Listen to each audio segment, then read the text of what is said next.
From the Kiss 92.5 studios in Toronto, Canada. Are you ready? Ladies and gentlemen. This is Roz and Mocha.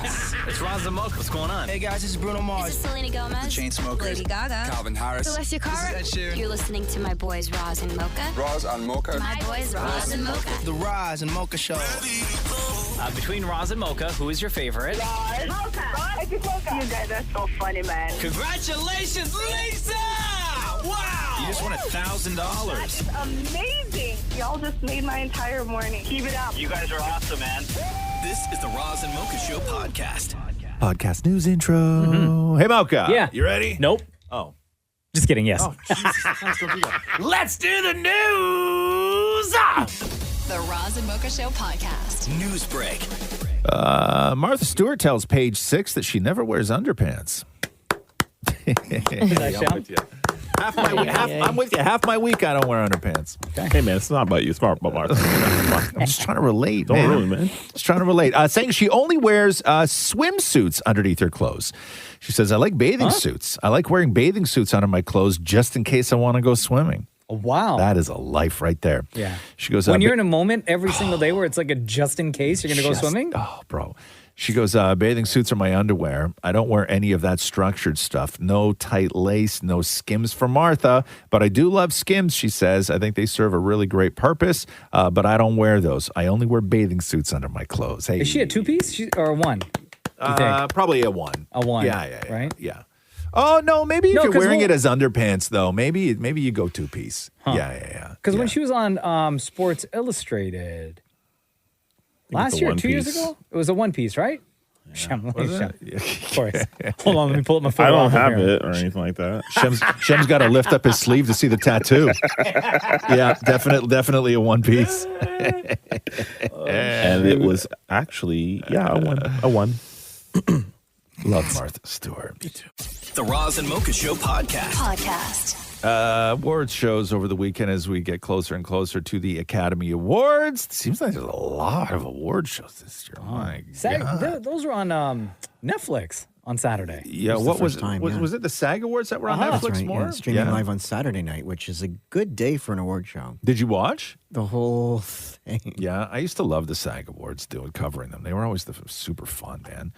Because it's just all stars, right? Like there's no other award that does not go to like somebody who's an actor. Like it's really great.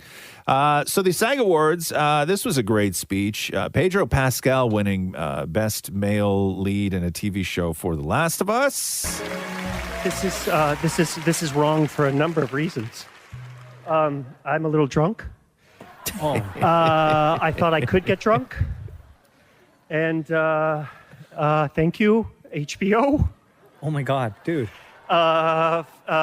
Geez, Louise. I'm making a fool of myself. Yeah, you are. But thank you so much for this. You go, Mando. I've been in the union since 1999, so this is an incredible honor. We're on Netflix. And to the nominees, all of you, I can't remember any of your names right now. Oh, no. Franklin and Sue, you're with me here tonight. My family, who's maybe watching, I'm not sure. Is he crying? I'm going to have a panic attack and I'm going to leave. Was he crying? That was it. I just think he got overwhelmed. You think you're cool, right? Like you're Mandalorian and you're the guy in The Last of Us. You just got announced for Marvel, bro. Fantastic Four. Thank you, and then you go up in front of everyone and you drop "Geez Louise." Yeah.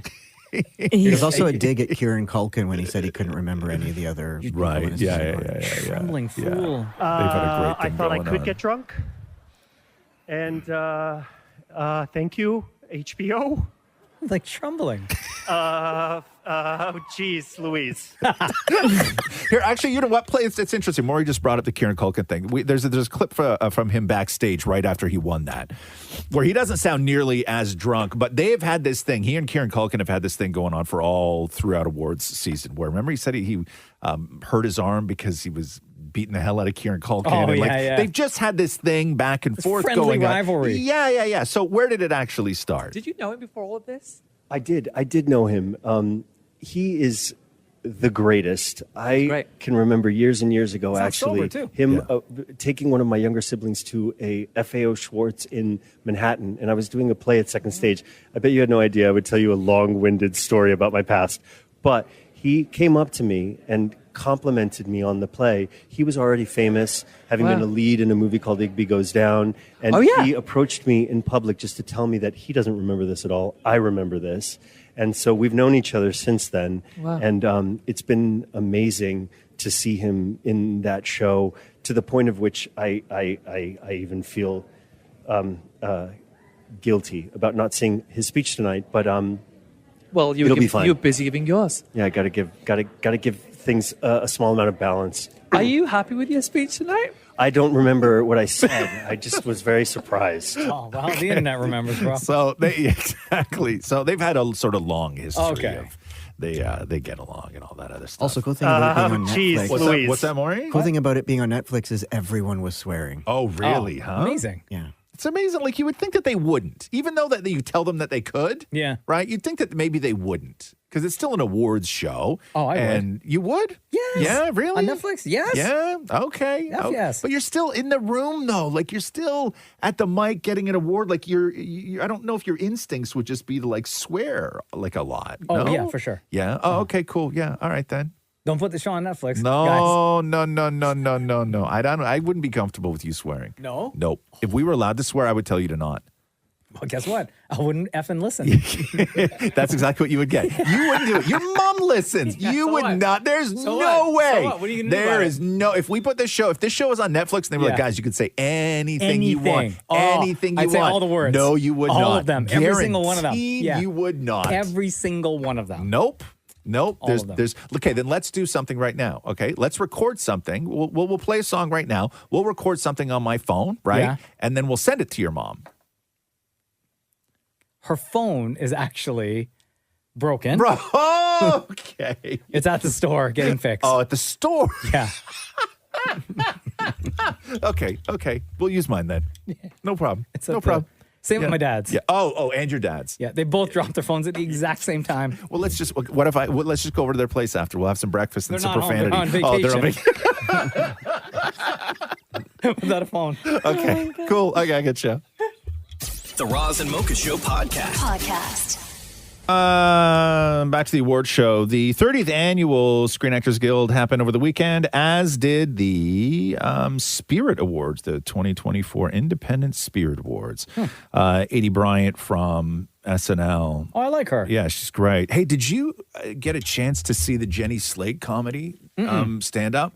That's Is that on Netflix? it's on Prime, I think. Oh, It's on Prime, it's on okay. Prime. It's really good. Another SNL castmate. Yeah, and I've never seen Jenny Slate do stand-up before, but her act is really good. Like, she's bonkers, right? Like, the way that she tells stories, and she uses a lot of words. Like, she packs so much into this special, but she tells such great stories. Really? Yeah, just about getting diarrhea when she was 13 at a school band trip. And she's worst. Like, all her pregnancy stuff is so good. Yeah. Like, it's really good. Like, because I listen to stand-up when I'm at the gym.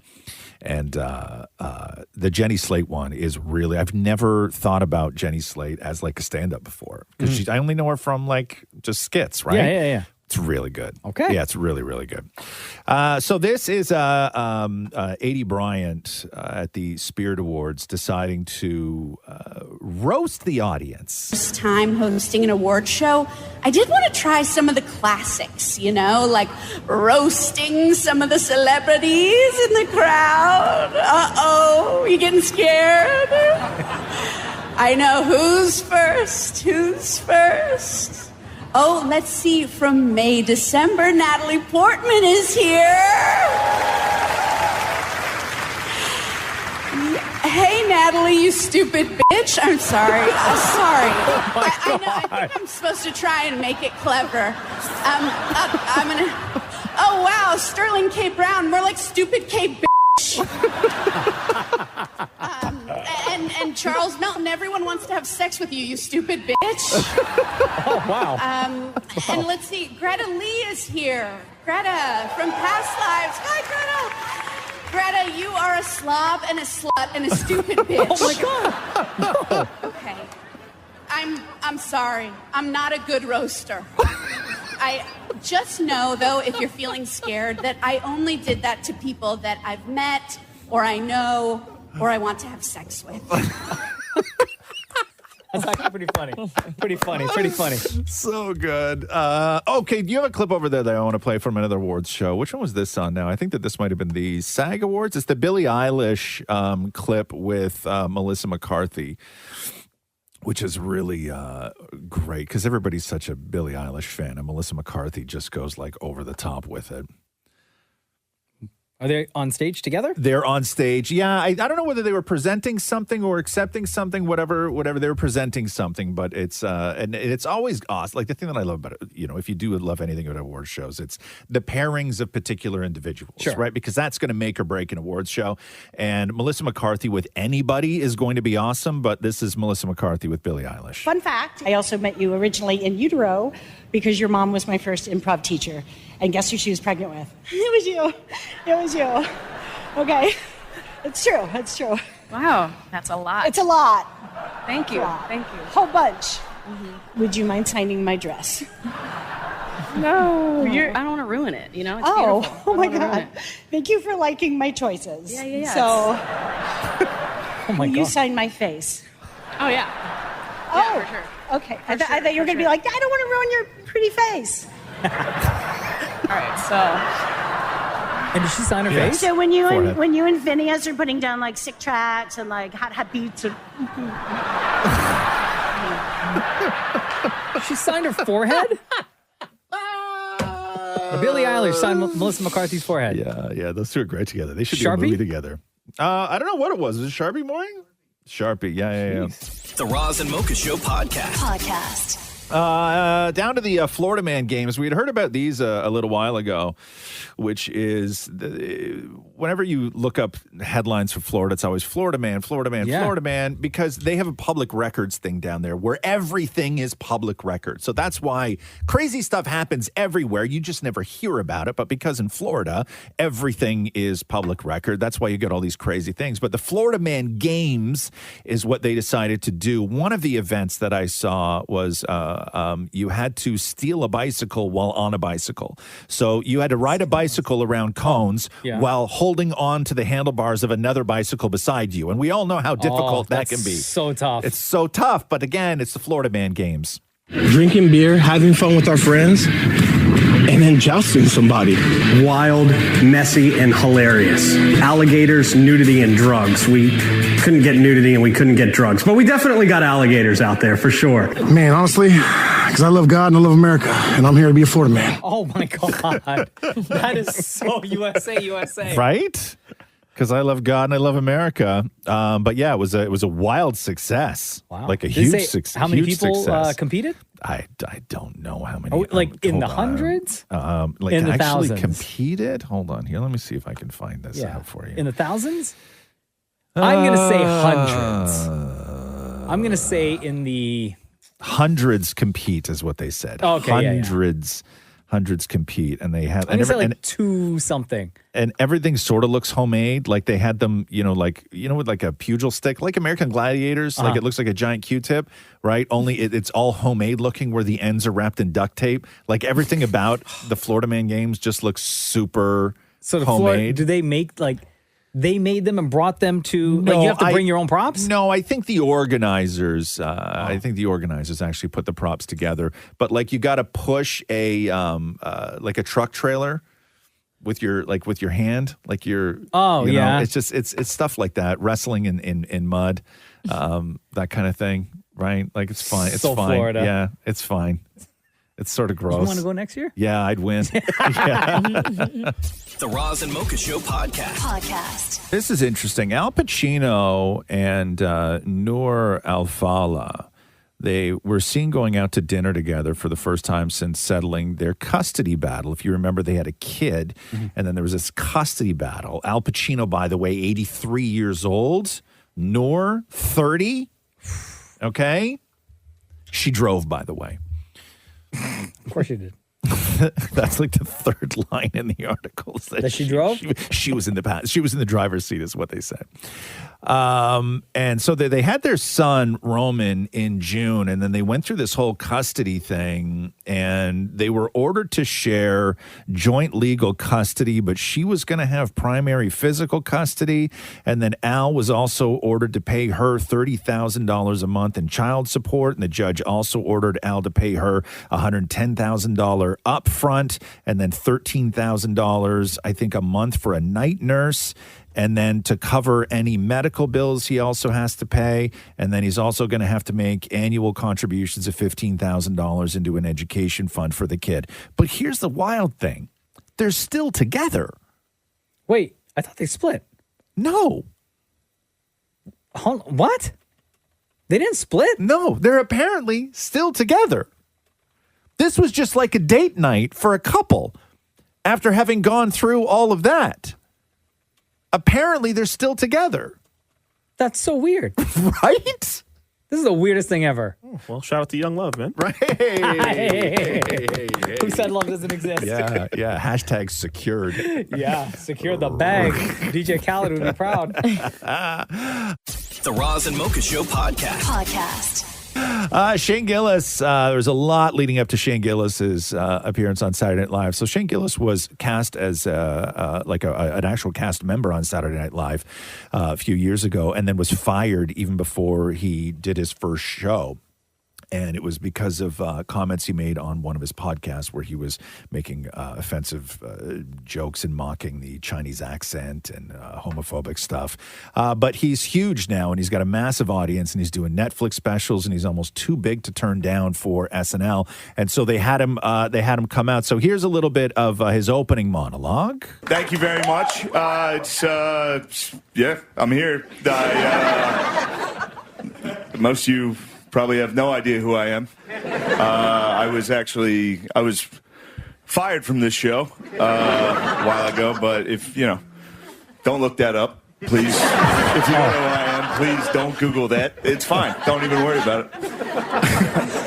I don't know. I probably shouldn't be up here, honestly. I should be home. I should be a high school football coach. That's what I should be. Like, God molded me perfectly to be a high school football coach / 9th grade sex education teacher. Right. So he sort of dialed in on that. The band behind him was just not laughing at all. It was really sort of like tough to watch. I'm sorry, guys. He's not funny. He's not. No? It's not funny for you? Not for me. No? Okay. Let's go. What about a Down syndrome joke? Oh, hold on. What? Okay, so he does this in his act. And when you read the headlines, you're like, oh my God. But he has, I think, multiple family members who have Down syndrome. And when he does his Down syndrome jokes, they're actually very sort of Down syndrome positive and uplifting. Okay. Although, because he is who he is, like, here, just you play number 2. Okay. Anyway, my whole family's here, so I'll talk about them instead of anything else. Talk about my family. I'll tell you this. I don't know if you guys, if you can tell by looking at me, but I do have family members with Down syndrome. It almost got me. I dodged it, but it nicked me. It's funny. It's fun. Oh my God, what? Look, I don't have any material that can be on TV, all right? I'm trying my best. Also, this place is extremely well lit. I can see everyone not enjoying it. Yeah, that would be me. Just the most nervous I've ever been. Don't clap now. Shut up. Yeah, bro. Okay, then go to clip number 3. We'll end Shane Gillis's opening monologue with this one. My mom asked me this a lot, and it's kind of an intense question. My mom asked me, she's like, when did we stop being best friends? And she's right. We used to be best friends. You remember that when you were a little boy and you loved your mom and you thought she was the cool? You remember when you were gay? You remember when you were just a gay little boy? Every little boy is just their mom's gay best friend. There's literally zero difference. I was gay for my mom. She would pick me up from school. I'd hop in the van. I'd be like, girl, tell me about your day. I thought she was cool. I would listen to her music. I'd be like, bam, bam, ba-dam, bam, bam, bam. Let's go, girls. I would dance for her. But My mom asked me when we stopped being best friends, and I don't have the heart to tell her because, like most men, I know exactly when me and my mom stopped being friends. It was the first time I. All right. Because before that, you're like, oh, where's my mom? I love my mom. She's so cool. You're like, when's that gonna leave the house? I have so much business to attend to. I don't know. Anyway. He's not. No, not for you. Not for me. No. Who do you like as far as stand-up goes? Anyone- Aside from like the Chappelles and stuff like that. Like, is there anybody in that world? Like I said earlier, the Jenny Slate stand-up special is I'll watch so that. good, I'm dude. very interested in that. Watch it with your wife too, because of she course. does so much about having a kid. Like Yeah. Jenna will die. Yeah, I like Jenny Slate. I'll watch her. Die. Sure. Yeah, her special's really good. But who else do you watch? Do you watch I a mean, lot of like comedy the specials? usuals, right? Like Dave Chappelle, Chris Rock, Kevin Hart. Yeah. But right? like not those guys though. Not like the legends. Like, but Sebastian Maniscalco. that guy's funny. That guy. I love it. Did you watch that movie with him and De Niro? Everybody hated it. I thought it was great. I liked yeah, it. everybody I hated that enjoyed movie. it. Yeah, That was so good. I saw nothing wrong with I like it. Bill Burr. Yeah, Bill Burr's funny. Bill Burr's funny. Yeah. Maury, did you watch Shane Gillis? It was oh god, it was so bad. The skits were funny though. Did you like skits any of the were skits? funny. Skits. He was great in the skits. Yeah. Jamaican Church was real funny. That was a very funny. funny. That was a funny skit. Oh, did they do the accent? What's that? Did they do the accent? No, but they're a white family who goes on vacation, and they're like, listen, when we go to Italy on vacation, we go to mass on Sunday. What's going to stop us from doing that? In Jamaica, and so they walk into a Jamaican church on Sunday, and then it's just. It was a good. The Green Bay Packers one was real good. That was a funny skit. I'll tell you about it off the radio because I can't say what the skit was about on the radio. Yeah, is it? Okay. The Roz and Mocha Show podcast.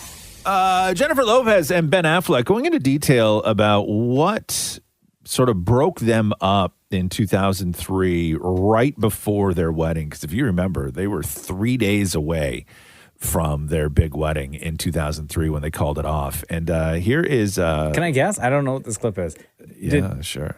Did Ben screw it up? No, I don't think... I mean, they don't put blame on either of them, although they both... apologized to each other in the documentary. No, sorry. Ben says, I'm hoping you can forgive me. Oh, and yeah, then, and then Jennifer says, yes, and I also need to start forgiving myself. So she never said, and I hope you can forgive me too. Right? What I did wasn't as bad as what you did. It's very telling. It's very it's a sweet moment, but when you actually start listening to the words, you're like, okay. So anyway, this is Bennifer. We bought a Bentley and drove around town with it.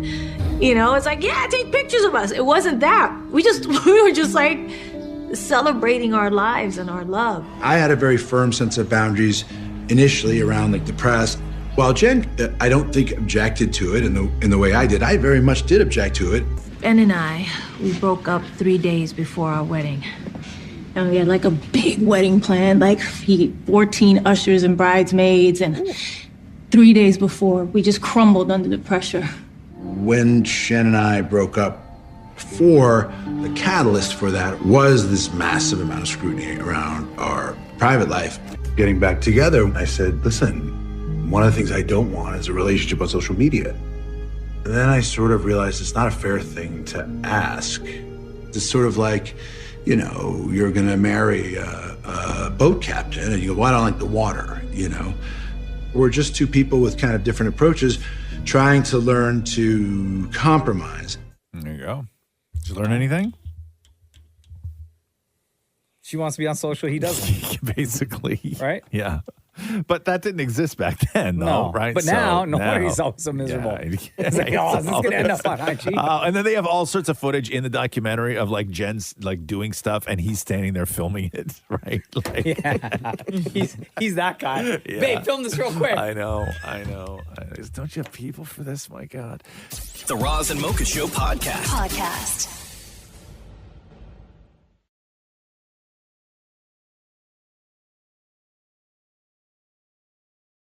It is when Ryan Gosling did his cover story for Variety, they had asked him in the story if he planned on singing I'm Just Ken live at the Oscars.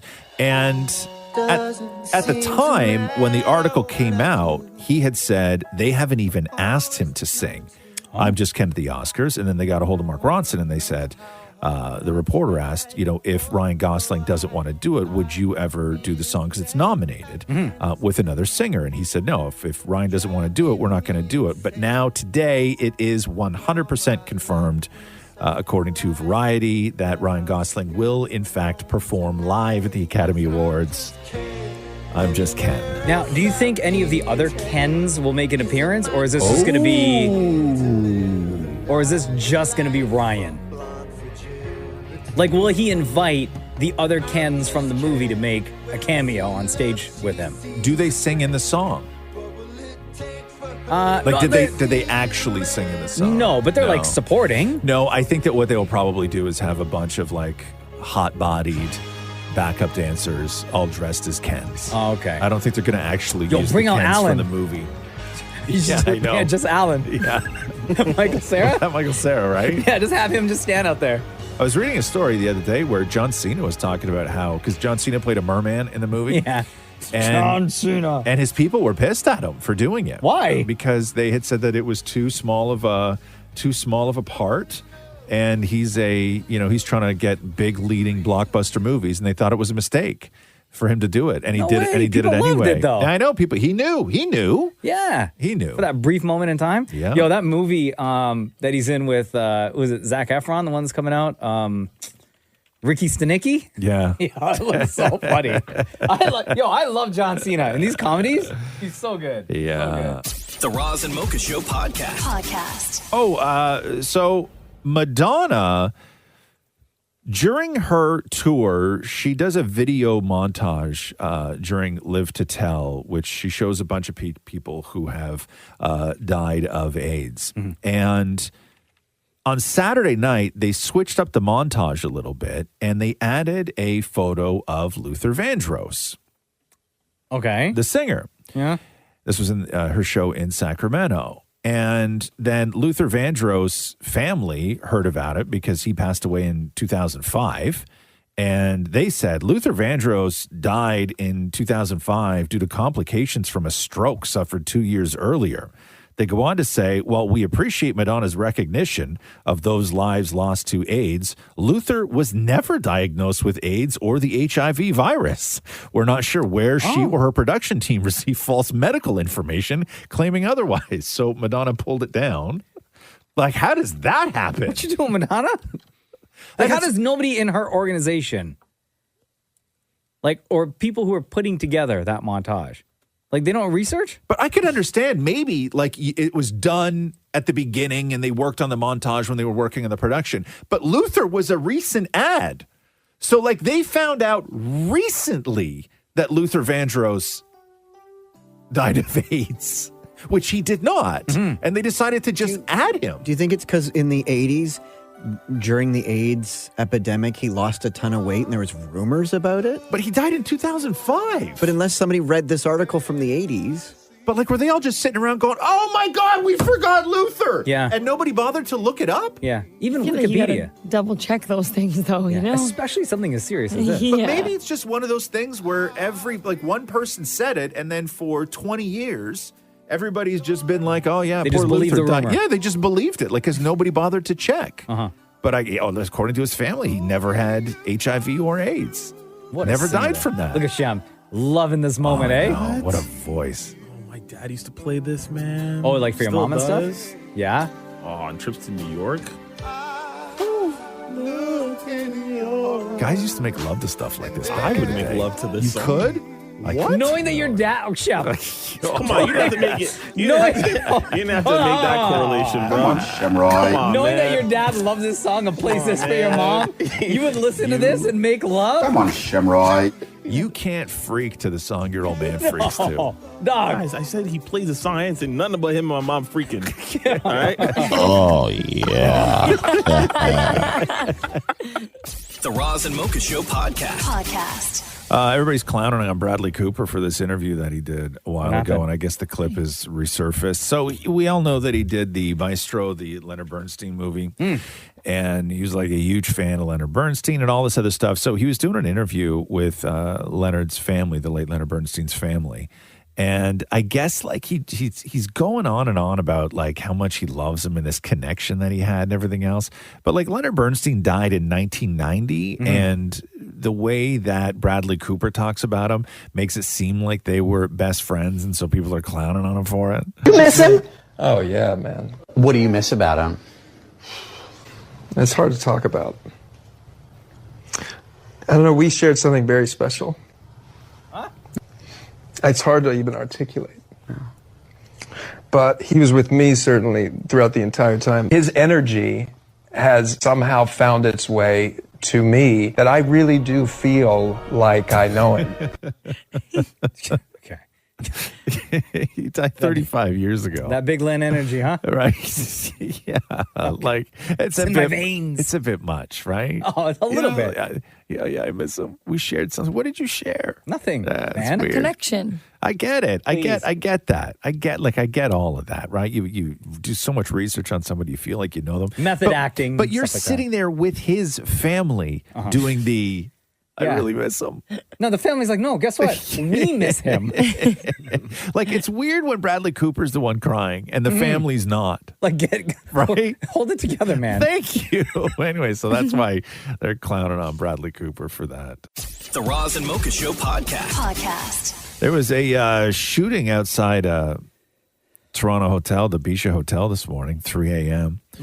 Police say the shooting happened out on the street outside the hotel. Paramedics say that 2 people were taken to the hospital, a man with critical injuries and a woman with minor injuries. And they say that another guy walked into the hospital with injuries on his own. This is right by where you live, Maury. Yeah, Matthew heard the whole thing go down and decided to wake me up to tell me. What did he say? He's like, you need to get up. You need to get up. There's a shooting outside. You can't leave. Was he positive right away that it was a shooting, though? Oh, you would know. Really? Absolutely. It was like bang, bang, bang, bang, bang, bang. And then how soon did you hear sirens after that?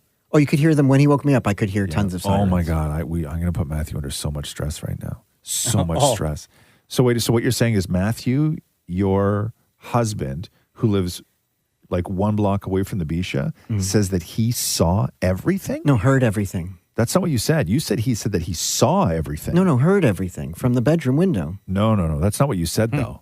You said we have an eyewitness. You said that Matthew witnessed the whole thing. Wait, when like did I say that? He saw the whole thing. No, heard the whole thing with his ears. No. Not his eyes. That's not what you said. It's not what you said. Anyway, tell Matthew he's going to be busy today. Anyway, giving a statement. Matthew saw the whole thing. He did not. He heard. No, I don't know. I don't remember saying saw. Yeah. Wow, that's crazy to witness something like that and be the only one. Right? Jeez. Matthew could have so much information that would help the police. I'm sure heard. I bet you. I'm going to text Matthew right now and be like, yo, Maury told us what happened. Yeah. Oh my God, there's going to be another shooting in my condo. The Roz and Mocha Show podcast. Cristiano Ronaldo is reportedly being investigated for making an alleged offensive gesture while playing for Al Nassr in Saudi Arabia. So I don't know if you saw this, but first of all, the crowds at these games are pitiful. What do you mean? There's a video of Ronaldo, not by TV cameras, but by people in the stands, where I guess during the game, the crowd started to chant Messi. Yeah. Lionel Messi, and he hates that because he's a suck. And he puts his hand on his ear and then starts doing like a motion with his hand right down near his crotch. Did you guys see this? Right? Yeah, Maury, you guys see this? No. Go look it up. All you have to do is just type in X or Twitter, whatever, Ronaldo gesture. Yeah. Okay, because it pops up immediately. Yeah. So he does a gesture with his hand down by his thrusting gesture with his hand down by I got his you Messi right here. Down by his grating cheese, his crotch. I hope that's not how he does it. That's be a wild way to do it. Yeah, injury, right? Yeah. So he may get suspended, he may get fined, or he may get nothing because he is the big star of that league. Somebody did like a freeze frame. Yeah. So bad. He did it. He did it. You're guilty, bro. Right? And like the legs are bent. Yeah. Right? He's got the facial expression. Oh, yeah. Come on, man. Yeah. Yeah. Also, So- he does it that way. Yeah. You think so, huh? Yeah. Yeah? That's super weird. What an awkward technique. I'm not one to judge a man's technique or anything like that, but that seems really awkward. I don't even know. Yeah. Anyway. Yeah. Like off balance and everything. And I don't know. Works for him, I guess. Shane Gillis, who hosted Saturday Night Live over the weekend, the controversial comedian, it was just announced, and I guess it's coming out soon, so they've shot it already. He has a scripted Netflix series that is going to drop in May, based on one of his comedy skits called Tires.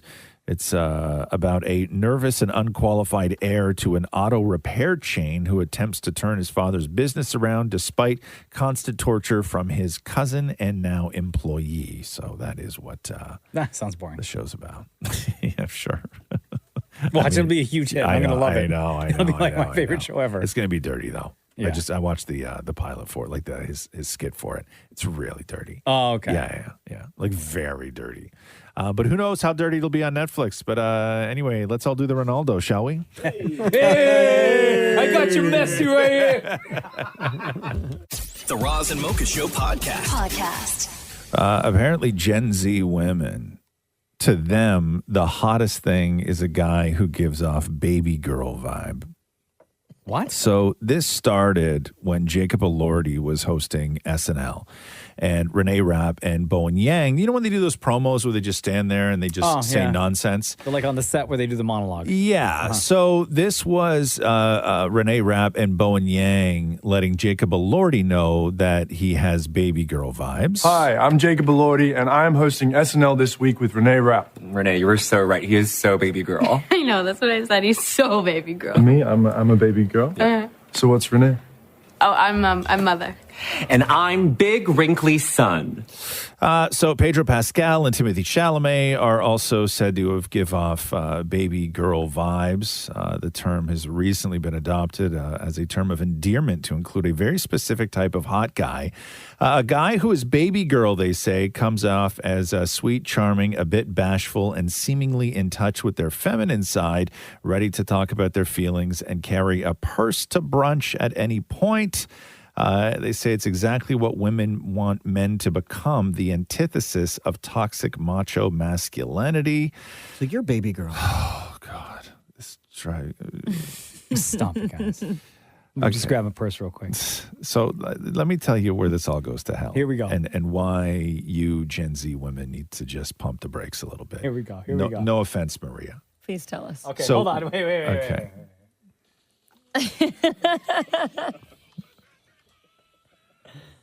I'm all fine for all of this stuff, right? Like people think everything is new. Like we all grew up with Prince, right? There is nothing Jacob Elordi or Timothée Chalamet can do that is going to be more baby girl than Prince. Okay, like we've seen it before. We understand. People find it attractive. It's all good. But this is where it all goes to hell, because in the same article where they're talking about like a cool trend saying guys give off baby girl vibes. They say traditionally highlighting feminine qualities in men has been a put down, but this doesn't seem to be the case with baby girl, which is almost a celebratory quality. Heterosexual women, especially Gen Zers, are rusting, which is romanticizing and lusting combined, after men they consider to be baby girl. They say this, according to a new poll, about 31% of American men have actively changed their behavior to become more vulnerable and open with people they are dating. Men are now more comfortable showing who they are emotionally. This desire to make mental health stigma-free for males goes hand in hand with a desire to reshape masculinity. Ladies, if you want guys to open up and talk about their feelings and take mental health seriously, don't call it girly. Okay, cool. You know what I mean? Stop that. But I don't think it's calling it girly. It is a baby girl. I think the reason why they use It's that is baby because girl. It's the same way women, when a guy has a best friend and they're great together and they're awesome and they have a great bond and they love one another, what is it called? A bromance. They can't just be best friends. Everything has to be girly and or sexual when it comes to men wanting to open up and consider taking their maybe mental health into consideration when moving forward in life. Would say. Well, no, I think it comes from the saying baby girl. It's not. Stop calling it girly. What if it's how it's said? Yeah, it's like baby girl is like when a guy calls you baby girl, and then it's like that when they do that, it's like the feminine side of it. Like you're talking about something completely different. This is about guys who are now getting in touch with their feelings. They're willing to open up. They're willing to take other people's feelings into consideration. It's this sort of new man, and you call it girly. Yes, because the Gen Z millennial generation is all going based off their masculine energy and their feminine energy. And everyone's telling the men that they need to tap into their feminine. They need to be more baby girl. They need to be more girly. Emotional. Girly is what it is. It's terrible. You Gen Zers, man. Yeah, Mocha. Listen, I ride or die for my peoples, you know? When's the last time you got the group together, Mocha? Huh? The Gen Z posse. Oh, we were just hanging out on the weekend. You were, huh? Yeah. I didn't get the call for that. Well, you said posse, so that's probably why. Stop it. We don't say posse anymore? Bruh, come on, man. Come on, no. Bro, posse went like early 2000s. Come on. Yes. I just had the baby girl posse shirts made. No. No? Yo, return quick. And on the back, it just reads, feel this. I want to cover all my bases. Really? We don't say posse anymore? No one ever says posse. Come on. What do we say? Like the group. Yeah. Fam. We're back to group? Mm-hmm. Girls, the boys. Fam. Man. Everybody. I was big We don't into... we don't say Saturdays for the... Saturdays for the boys. You don't say that? Saturdays for the boys. But what about the gang? No? We don't say gang anymore? No. Unless you followed up with gang, like gang. What does that mean? I guess, hold on. I can't even talk to you about this stupid stuff. Making me angry. The Roz and Mocha Show podcast. Ranker.com did a list of what they consider or what they say are the funniest TV shows of all time. Now, these include sitcoms, cartoons, and sketch series. Oh. Funniest of all time. Funniest of all time. The Office has to be on there. It's number one. Oh, and I'm easy. assuming they mean the American Office because it's Ranker. Number two, Always Sunny in Philadelphia. Never seen an episode of that Is show. that the Danny DeVito one? Charlie Day. And Charlie Day, right? Is it good? I liked it. Did you? Yeah. It's bad. It's still on. It's one of the longest running sitcoms. Is it still on? Yeah, they still. Really? It's the longest running. Looney Tunes is at number 3. Oh. Come on. Brooklyn Nine-Nine is at 4. Yes, great show. No. Yeah. Fourth Great funniest show. of all time. Yeah. It's pretty funny. Friends, Seinfeld. South Park is on there. Simpsons is just underneath South Park.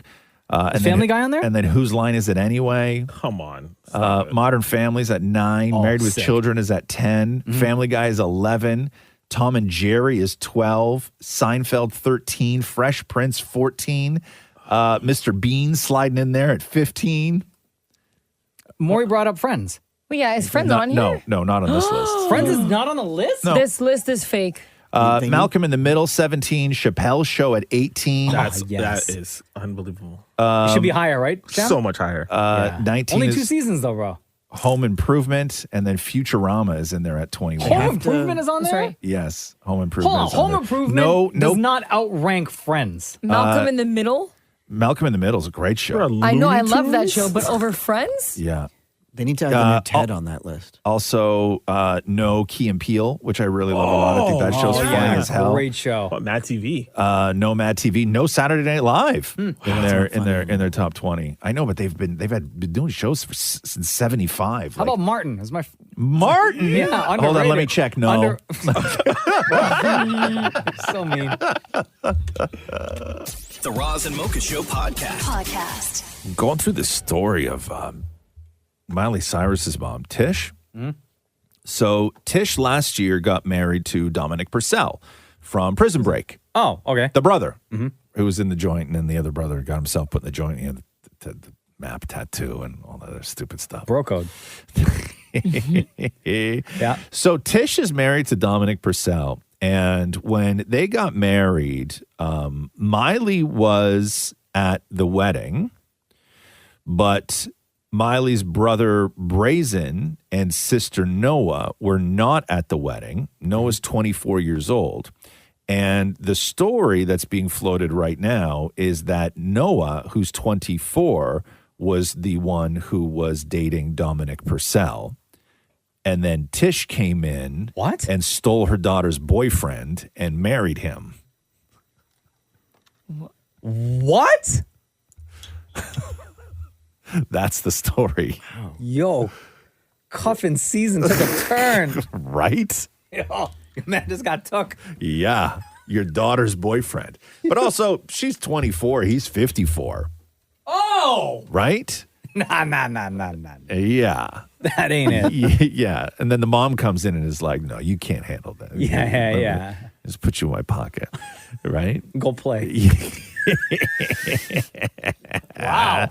Yeah. Okay, then. Yeah, but even just like even if the mom didn't marry him, just the fact that Noah, who's 24, would be dating somebody who's 54 is crazy. Yikes. That's 30. It's a 30-year age. Are we clapping? No, not for that. Okay. I mean, yeah, sure. Go ahead, Maury. Yeah. Okay, let me try. Yeah. Yeah, there you go. She probably watched Prison Break and just really liked it. I know that's the problem with these streaming shows is that all these Gen Zers are out there catching up on Prison Break and they fall in love with guys who were, 30 when they did it. Yeah. Or whatever it was, right? Then you meet them in real life and you're like, no big deal. But yeah, so that's the story is that apparently Tish took her daughter's boyfriend and married him. Ooh. That's crazy. That's country.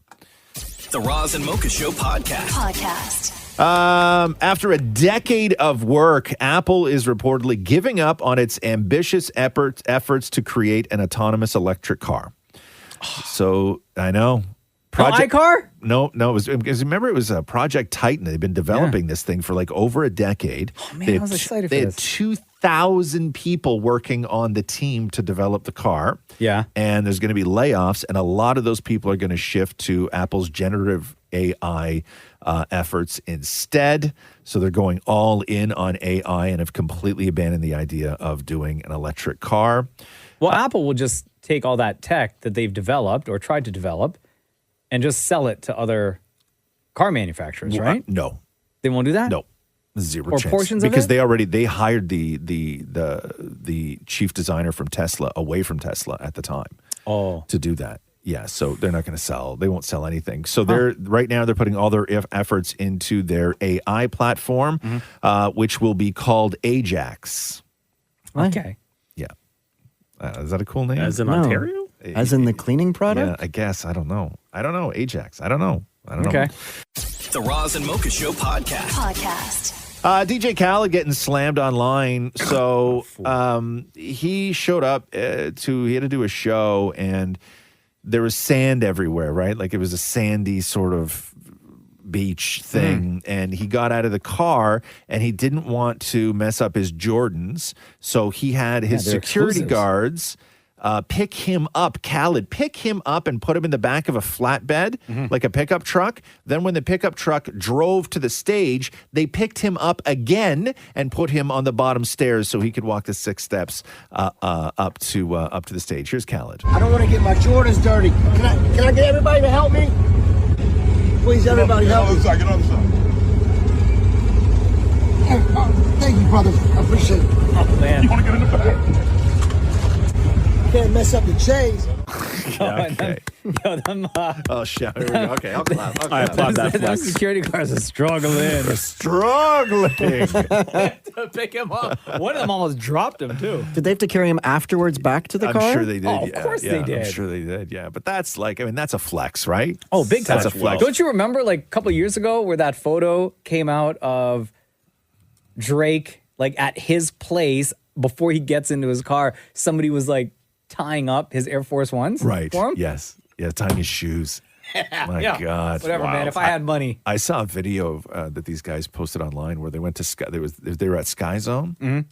And you know at Sky Zone, you take your shoes off and you put the orange socks on and then you just go and have fun. Yeah. Right? So they walked over to that giant wall with all the bins where people put their shoes and they looked for anybody who had like Jordans.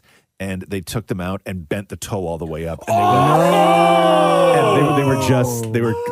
they just went through on a mad creasing binge. Yeah. That hurt. Yeah. I no. Knowing that there's people, I am never going to a place where I got to take my kicks off again. Yeah, one by one, they were just grabbing them and full bend. Like the toe of the shoe was like almost up where you put your foot into the back. I'd like fight a guy. Full bend. I would fight. Yo, you see me at a trampoline park getting into a fight with someone in front of my kid? Yeah. It's because they bent up my Jordans. I would legit fight a Would guy. you? Yeah. You Yes. gotta throw Much? hands. Really, huh? Yeah. You got to throw hands. Yeah. Yes. You have to. Wow. You disrespect me in front of my family like that? Disrespect you? Yes. Oh, my God. I am throwing hands. Okay. So wear flip-flops disguise on. The Roz and Mocha Show podcast. The CEO of Kellogg's is catching a lot of heat online for, listen, nobody can afford anything. The economy is terrible. Nobody's making money. Grocery prices are through the roof. All of that stuff. So the CEO for Kellogg's has decided to help people by suggesting that given the cost of groceries these days, that we should all be considering cereal for breakfast, cereal for dinner. Okay. So here's the CEO of Kellogg's. Some of the things that we're doing is first messaging. We got to reach the consumer where they are. So we're advertising about cereal for dinner. If you think about the cost of cereal for a family versus what they might otherwise do, that's going to be much more affordable. The price of a bowl of cereal with milk and with fruit is less than $1. So you can imagine why a consumer under pressure might find that to be a good place to go. I'm all for innovation and marketing, but the idea of having cereal for dinner, is there the potential for that to land the wrong way? We don't think so. In fact, it's landing really well right now, Carl. When we look at all of our data, of course, we would know that breakfast cereal is the #1 choice for in-home consumption. We understand that for breakfast. It turns out that over 25% of our consumption is outside the breakfast occasion. A lot of it's at dinner, and that occasion continues to grow, as well as the snacking occasion. But cereal for dinner is something that is probably more on trend now, and we would expect to continue as that consumer is under pressure. Nah, bro. I'm not having Frosted Flakes for dinner. He's not wrong. No, but you don't say that.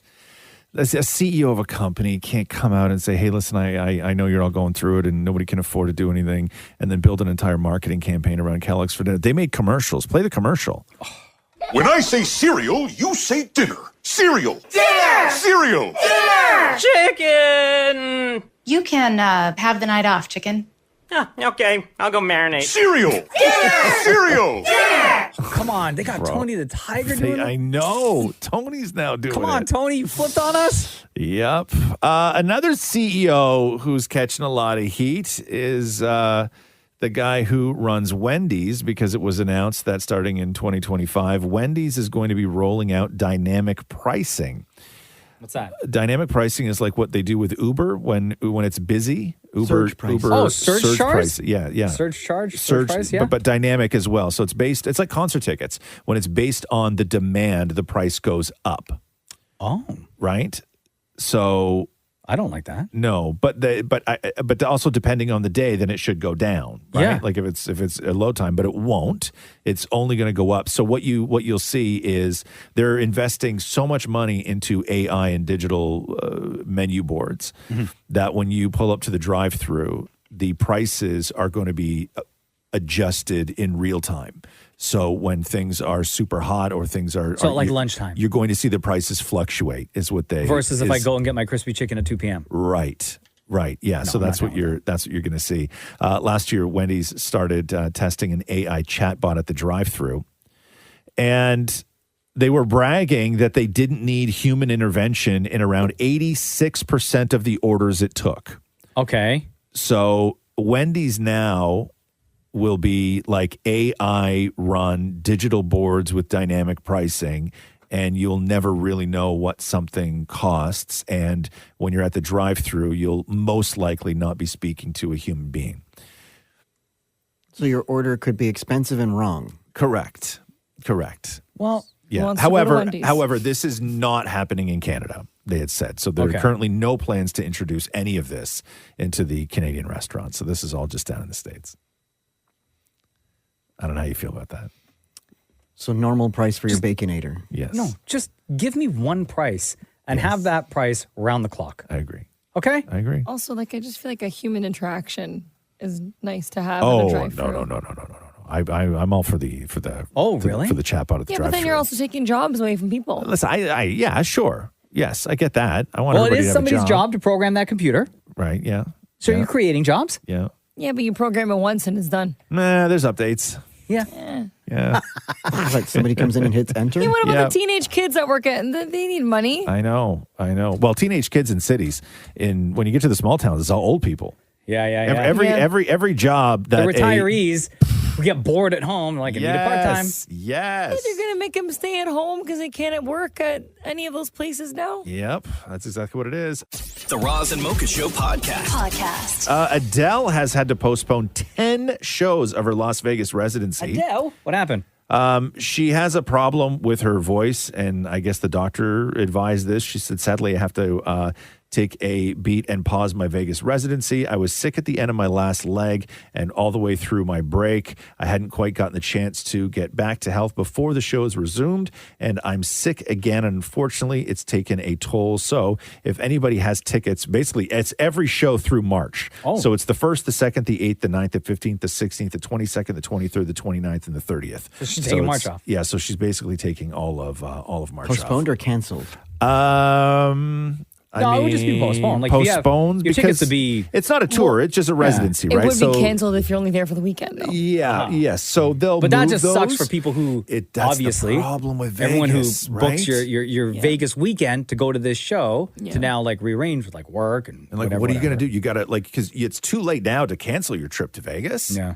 So you got to without eating that cost. Yeah, and if they do postpone the dates, then you got to try and get that. So time you still off go to work Vegas and you go to see Donny Osmond. Yeah, it's no. Not with my Adele tickets. Or you play roulette, baby. Oh yeah. Yo, Maria's itching, huh? I know. We should get a roulette table in here. Oh no. No. Look at her eyes just lit up. The Roz and Mocha Show podcast. California released the numbers of drugs that were confiscated trying to be smuggled into the state in 2023. And in 2023, they confiscated 62,000 pounds of fentanyl. Ooh, So, wow. so this is how much it's grown here. So in 2021, they got 5,000 pounds of fentanyl with a street value of $64 million. In 2022, it rose to 28,000 pounds with a street value of $230 million. And then in 2023, it was 62,000 pounds worth $670 million. Just 2 milligrams of fentanyl is considered a lethal dose. So with the amount in 2023 that was confiscated in California, that's enough fentanyl to kill every single human being on the face of the earth twice. Oh my God, that's scary. That is scary. That's how much fentanyl's out there in one state. Enough to kill everybody on the earth twice. Crazy. Imagine dying twice. I don't know. I don't know if you just did. That's once. You got one more death before the end of the news morning. The Roz and Mocha Show podcast. I don't know if a lawsuit is going to come out of this, but people are drawing some serious comparisons between Beyonce's Texas Hold'em and another song. So take a listen to the beginning of Texas Hold'em by Beyonce.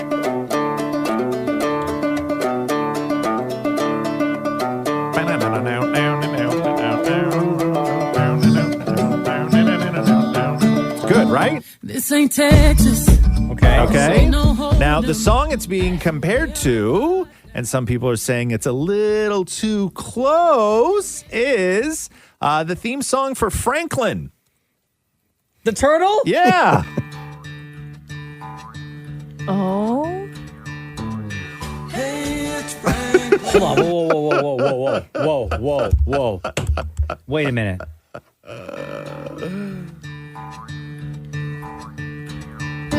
Okay. Or whatever she says. Yeah. It's just the Beyonce. She stole Franklin's song. Okay, so that's Beyonce. Yeah. Yeah, I can see. Very close, huh? Or is it because they both use banjos? That's all it is. No, but even listen when the guy comes into the Franklin song. Hey, it's Franklin. Yeah, and now listen to when Beyonce comes in. It's very similar. Coming over to play. Okay. Yeah. And then you got Beyonce. This ain't Texas. Ain't no hold'em. No, that part's not the same. No. No, that part's not the same. Sure, you think that part's the same? No, I think it's just the banjo, honestly. Yeah, maybe it's just the banjo. She's trying to steal Franklin's music. It's very remindy. Yeah. Very much reminds me of Franklin. No, you know what? It's all the banjo, the twanging, and nah. Oh, it's totally the same. The Roz and Mocha Show podcast. Ed Kelsey, Travis Kelsey's dad, is coming to the defense of the relationship that he has with Taylor Swift. So Bethany Frankel from Real Housewives of, I don't know what made her famous. L.A.? New York. Beverly Hills? She seems New York New to York? me. Atlanta? I'm guessing maybe Orange County? New York. I don't watch know. any of them. But but Bethany Frankel was doing a video on social. Now, let me ask you a question. Why, when women do these videos where they're trying to get a point across, right? Where they have something to say, why is it always two things that are going on at the exact same time? They're either sitting there doing their makeup or they're eating. I see so many videos of somebody who's trying to make a point about something and they're eating. Yo, they're busy, man. She was doing makeup. She was doing her makeup. Bethany Frankel's doing her makeup. But She why? had time in the moment. Why can't you just sit and just talk to the camera? No, because that's what on TikTok. That's the thing. You're gotta supposed do to talk something while else? you're doing your makeup. But eating? Yeah, Eating. People like to eat and talk. It's so, I have no time for this. Anyway, here's Bethany Frankel. Sounds like you do. I know. He loves to be the center of attention and the life of the party. And it can be, yes, a little cringe. It's all fun and games now, but when you get into real life and you get into kids and marriage and things like that, and you get into long distance, it's not easy. Relationships take work. And it's hard because Taylor Swift is certainly a peacock. So there really usually can only be one peacock in a relationship. Here, it's seeming like Travis is the peacock, which is completely ironic. And then Travis Kelsey's dad, Ed Kelsey, went on a Facebook page that I think is his. Most everybody thinks it's his, but it has never really been confirmed. And all he wrote was, who the F is this troll? Ooh. And then Bethany Frankel responded by saying, Travis Kelsey's dad called me a troll, so I don't actually understand and admire. So I actually do understand and admire a parent coming to their child's defense. I just wish he would have expressed an opinion versus just a verbal insult, because I think it's better to express yourself than to just criticize. Does she know either of them, though? She doesn't, right? She's just like voicing her opinion? Hey, yeah, go ahead, Shem. She's also a hypocrite. She expressed an insult. Of course. Right? But whatever. Who's the peacock in your relationship, Mocha? Do you have to say what a peacock is? Just say it. The flashy one, the center of attention. Oh. I think it's because of what I do for a living. It's got to be me. Yeah. Right? Yeah. Like when you walk into a room, eyes go on who first? You or Jenna? Oh, Jenna. You think so? Yeah. Yeah. Nobody, like, they know my voice. They don't know. Yeah. But you unless they're familiar with like the TV commercials or the ads that you see. Like, but you don't go on out of the your bus. way. You don't go out of your way to be the flashy one, though. No. You do not. If anything, I do quite the opposite. Right. Where I don't go out there and be like, hey, here's who I am and here's what I do for a living. Right. No. It's not about who you are and what you do for a living. It's drawing attention to yourself. I try not to. You try not to. No. Okay. What about inadvertently, though? That's. I think inadvertently for the people who know who like the show because of the commercials and stuff. Right. Right. What about you? I would say that I inadvertently draw attention to myself. I don't necessarily most times go out of the way, but I would say if there's a peacock in my relationship, it's 100% me. Yeah. Like, you know what I mean? You know? No, listen, nobody in this room is going to dispute that. Nah. Right? Spread them wings, bro. Right? And you do that, don't they do that to try and find a mate? Yeah. Isn't that why peacocks The guys do that to find a girl. As I said, spread them wings, bro. The Roz and Mocha Show podcast.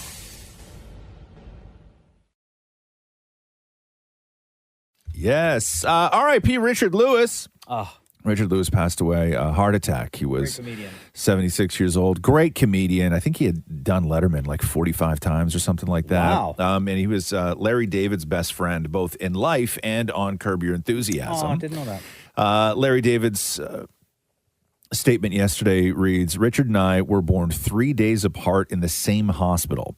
And for most of my life, he's been like a brother to me. He had the rare combination of being the funniest person and also the sweetest. But today he made me sob. And for that, I'll never forgive him. Oh my God. Always.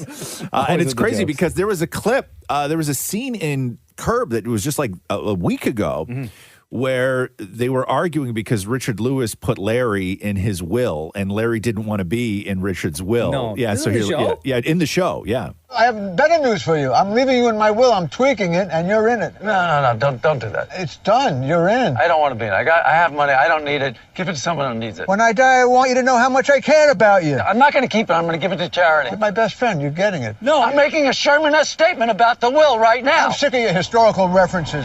If nominated, I will not run. If bequeathed, I will not accept. Well, I'm bequeathing. Well, I'm not accepting. You'll have to accept. Don't give it to me. Don't hurt my feelings. I'm not going to keep a penny of it. You're hurting me. Thank you, but I don't want it. I'm giving it to you anyway, pal. Oh, my God.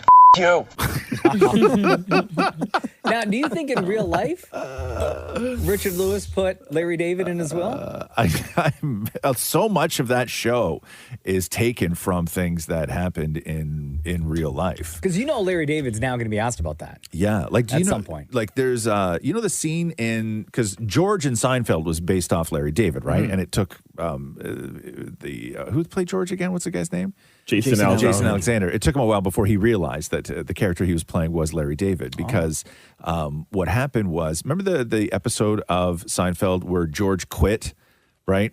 And then he quit his job, and then over the weekend, Kramer was like, why don't you just like go show up like nothing happened? Yeah. And then he just showed up and he was like, nah, that was just whatever. That happened to Larry David while he was writing for a show. I think it might have even been SNL. I'm not 100% sure. But he got in a huge fight with the boss. And he quit on a Friday and showed up on a Monday? Yeah, and his real life friend Kramer was like, why don't you just like show up and see what happens? And he showed up the next day, and it was just like he just kept working. Yeah. And they were like, yo, what happened? He's like, oh, I didn't mean it. Yeah, it's jokes. It's This is what we do jokes. around It's jokes. Yeah. So probably that may have happened. The Roz and Mocha Show podcast. Leap year today. It's Feb 29th. Everybody's happy about that. There's a lot of like real heady articles talking about why the leap year is needed, and that if we didn't have leap years, then in 600 years, Christmas would be in July, and then all sorts of We're not around. I know, and all sorts of other people complaining that you work for free today if you're a salaried worker. Wait, what? Because it's an extra day that they work into the calendar, so you wind up working for free. If you were paid by the hour, you would get paid for today. But salary workers don't get paid for the extra day. Yo, so we get a Lou Day for today, Well, right? we're giving it away for free. We don't work for free. Just like Maury back in the early 2000s. Hey. Shem, you're man. management. I'm here too. What the hell? I gotta work too. Let's all walk out. Let's leave. No. Yeah. Shem. Yeah, man. No, that's not right. Yeah. Listen, you're telling me it's Black History Month. I shouldn't be here either. Come on, Shamroy. There we go. But yes, and there's a cruise happening right now down in the Bahamas where all the leap year babies, 70 of them, got together to enjoy 70? to enjoy a cruise together. Okay. We have this opportunity. We're going to celebrate a unique birthday with 69 or 70 other people celebrating on the exact same day. So this is fun. This is exciting. There seems to be a similarity of leapers, and I'm starting to see that they're happier. They're more, I don't know if you'd say aggressive, but they just love life and embrace it a little bit more. Leapers. Never heard that term before. You know what? I feel bad for them. Why? Why? Because, like, imagine you grow up and you don't even have your birthday on your actual birthday most years. Well, every You gotta 40 have a years fake ago. birthday. But when do they celebrate? Would they celebrate the 28th or would they celebrate March 1st? I would say 28th. See, I'd go March 1st. I'm superstitious. But you're still February though. Like you You're still can't a change the February month. baby, yeah. But you're changing the day, so at that point, what's the difference? But realistically, once you're grown, how often do you actually celebrate your birthday on your birthday? I still celebrate my birthday. But you know what I mean, right? Yeah. It's the Friday before, the Friday after, or whenever your family can get together, or nobody does it on their birthday. No, like we still do stuff at home. On your birthday? Yes. Like what? Have a nice dinner or like Sure, get a cake yeah, and yeah. dessert That's and stuff like but you that. do that any night, right? But like, if you're going to do Why something, do you hate birthdays so much? What? I don't hate birthdays. You're anti-birthday. I'm not anti-birthday. What are you talking about? How can you be anti-birthday? Leave us I alone don't to even know what that- celebrate. If our birthday's on a Wednesday, I want to turn up on a Wednesday. I'm just telling you that it's not right. Why?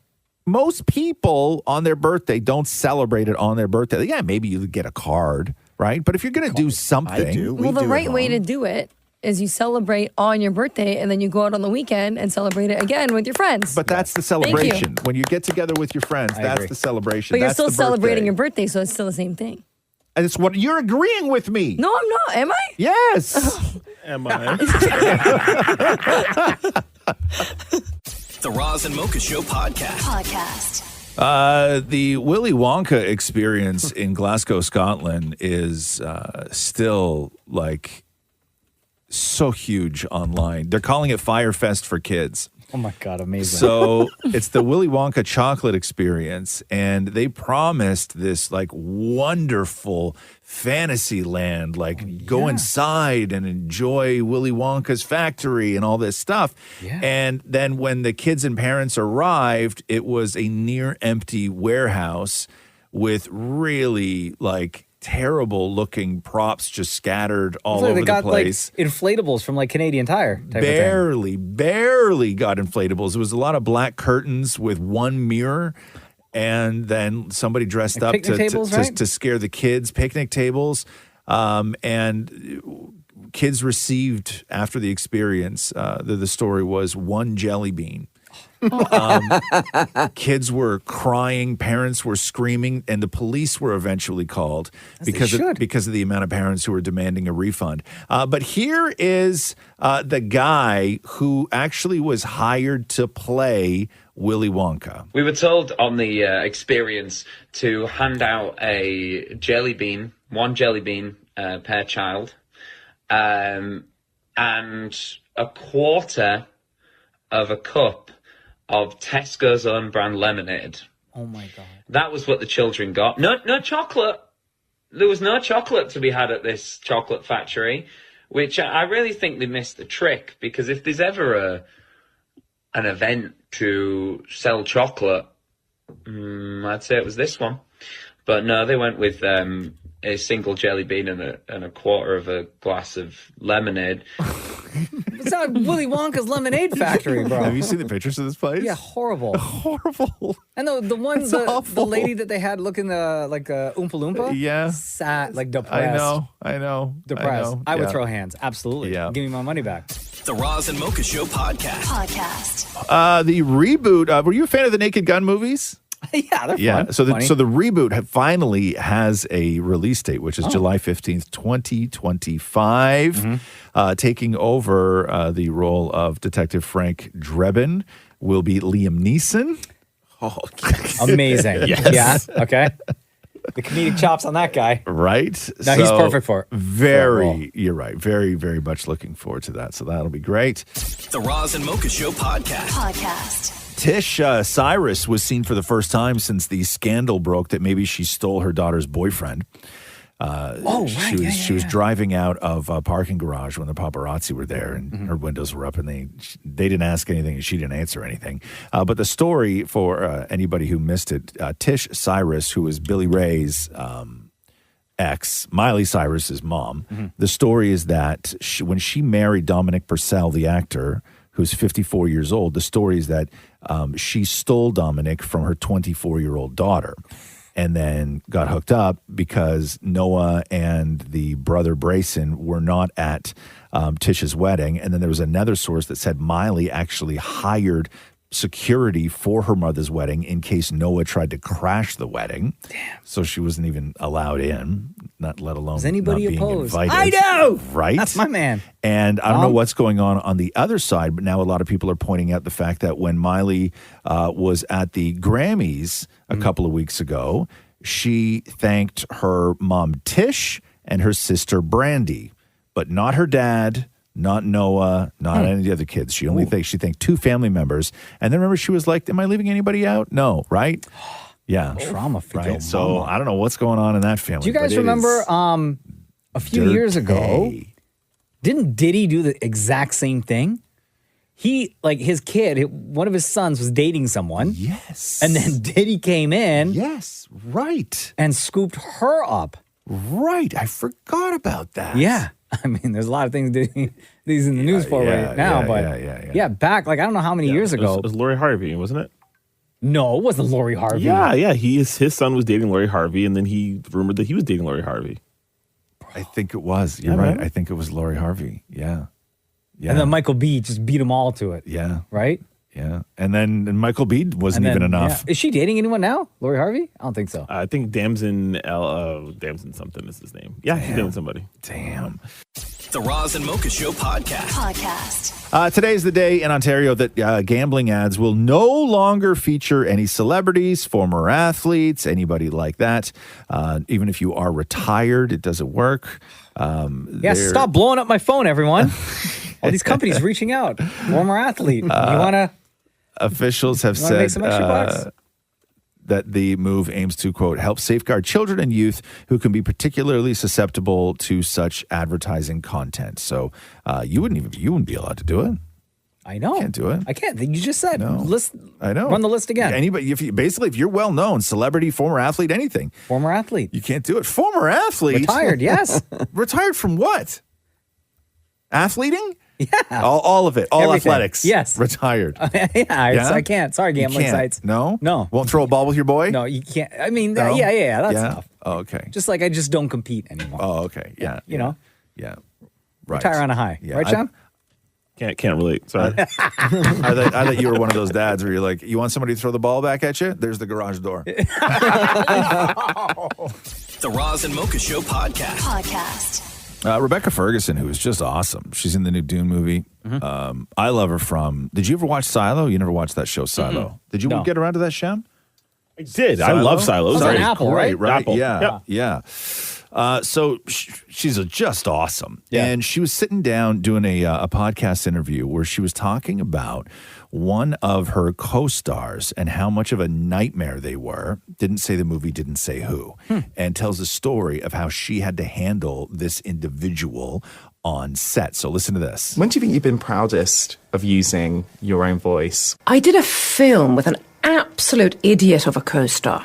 And this human being was being so insecure and angry because this person couldn't get the scenes out. And I think I was so vulnerable and comfortable that I got screamed at. And I would cry walking off set. This person would literally look at me in front of the whole crew and say, "You call yourself an actor. This is what I have to work with. What is this?" And I stood there just breaking. This happens. But because this person was number one on a call sheet, there was no safety net for me. So no one had my back.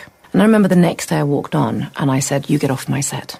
This is the first time I've ever spoken. I remember being so scared. And I looked at this person and I said, "You can F off. I'm going to work towards a tennis ball. I never want to see you again." And then I remember the producers came up and said, "You can't do this to number one. We have to let this person be on set." And I said, "But the person can turn around and I can act to the back head." Wow. And I did. I was so scared. I feel it now when I'm saying it. But from that moment, I have never let myself get to a point when I've got home and gone, why did that happen? So she has clarified to say that it was not Tom Cruise. Because she was in Mission Impossible. Yes, and it was not Hugh Jackman. Greatest Showman. Okay, She was but in that. she's also worked with Chris Hemsworth, Ewan McGregor, Meryl Streep, Hugh Grant, Emily Blunt, and Jake Gyllenhaal. Could it be any of the cast from Dune, you think? No, because she was talking. The way it sounded was that this had happened in the past. So a lot of people are saying that it's Jake Gyllenhaal because they pulled a quote from him in one of his older interviews where he said, talking about Jake Gyllenhaal believes one of a sign of the times when it comes to people saying it's because it seems to me that anybody feels that they can be an actor nowadays. So and he goes, yeah, people just say, how hard can it be? So they're sort of tying that into it. But she also starred with The Rock in the Hercules movies. And so Dwayne The Rock Johnson saw this story yesterday and then immediately went to social media to comment on this and said, hate seeing this, but love seeing her stand up to BS. He goes on to say, Rebecca was my guardian angel sent from heaven on our set. I love that woman. I'd like to find out who this is. What if she hits back with like, look in the mirror, DJ? Yeah, right. So now everybody online is trying to figure out who Going through the IMDb and like looking up old interviews. who this co-star is. But you said Hugh Grant on that list, right? Yeah. And he's known to be an angry guy. He very much is known to be an angry guy. Yeah. Yeah. What movie did they do together with Hugh Grant? I don't remember what that was. And then I guess you have to like go in as well to make sure that they had that they had scenes together and all this other stuff too, right? Florence Foster Jenkins. Oh yeah. Anyway, so that's happening, which is crazy.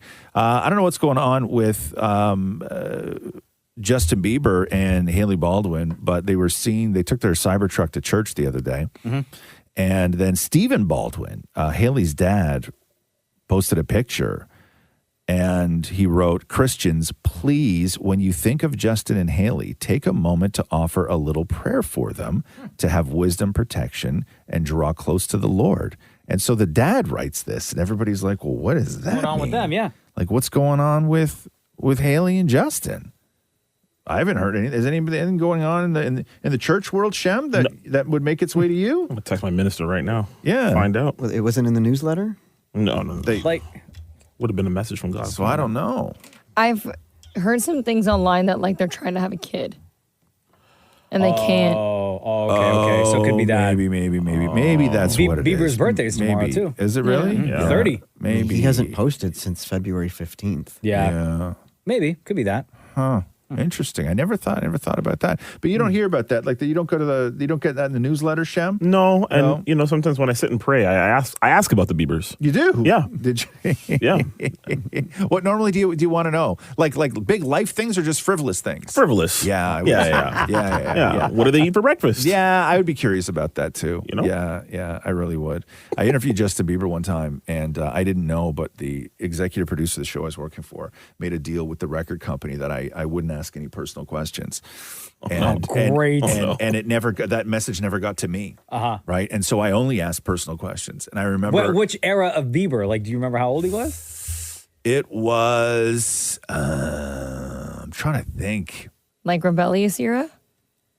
He was with Selena Gomez. Oh my God, so pretty super young. rebellious, Yeah. Oh my God, he was still a child. Yeah. You grilling this kid? Yeah, no, I wasn't grilling him. What'd you ask? Well, listen, we were talking about his house, right? Yeah. And I asked him like how much his gas bill was. He don't know that. He's a child. That's what I said. I was fascinated with the fact that he doesn't like. I was curious as to whether he's actually ever paid a bill. He's got people in his organization to help him with that. Which is fascinating to me. So what did he say? Oh, he answered all the questions, but it started getting really weird and uncomfortable. And then, and then afterwards, the producer I was with got in real trouble because I just didn't follow along with what I was supposed to ask. But I didn't even know, so I just was like talking about how much money he had and how much his gas bill was and whether he even knows how to pay a bill. And all of this stuff. But he was living in a mansion. I'm curious about that stuff when you're 16 and rich. Like, do you not ever learn how to pay a bill? Or are you just for your entire life you're going to rely on people to just pay your water bill?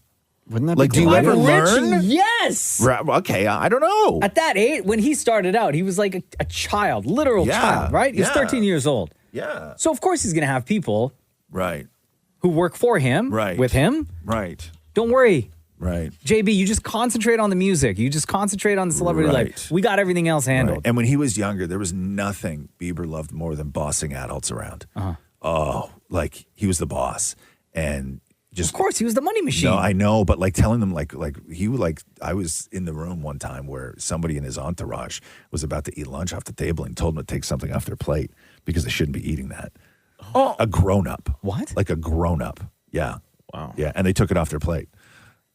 I would have thrown it at him. Yeah, he loved bossing people around. Bieber, very different now, but young Bieber, nightmare. Young and reckless. Yeah, young and reckless, nightmare. Bieber now, great guy. I have nothing bad to say about Bieber, but Bieber when he was young, it was a trip being in that room because it was just like you watch this kid and then adults like walking on eggshells. It was super weird. He's a 14, 15, 16-year-old kid, and all these adults in the room terrified. Like terrified. Well, yeah. It was a weird vibe. They were looking, it was like, that's my paycheck. Such a weird vibe. Yeah, exactly, right? Jeez. Yeah. Anyway, I hope Justin Bieber and So his do wife I. Haley are fine. Yes. Yeah. Thanks for listening to the Roz and Mocha Show podcast. Catch the guys live Weekday mornings from 6 to 10 on Kiss 92.5. KISS925.com. Or download the Kiss 92.5 app.